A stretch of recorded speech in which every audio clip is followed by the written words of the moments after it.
هناك 4 علامات يتميز بها حلال الطير من حرامه.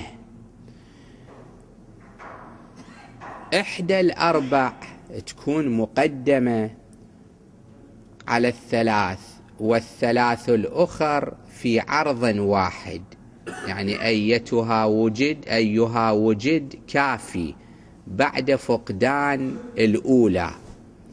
شنو هي ال4؟ أول شيء الصفيف والدفيف، علامة لحل الطير وحرمته. شفنا طير من الطيور، لا هو حمام، لا هو دجاج، لا هو بط، طير من الطيور صيد في البر، ومن ندري هذا حرام أو حلال. العلامة التي تدل على حليته أن يكون دفيفه أكثر من صفيفه.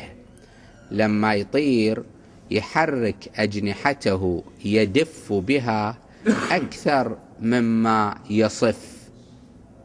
هم يصف بالأثناء، لكن أغلب طيرانه بالدفيف حلال. وإذا انعكس الأمر انعكس الحكم. الطير اللي غالبا صفيفه أكثر من دفيفه يعتبر محرمة.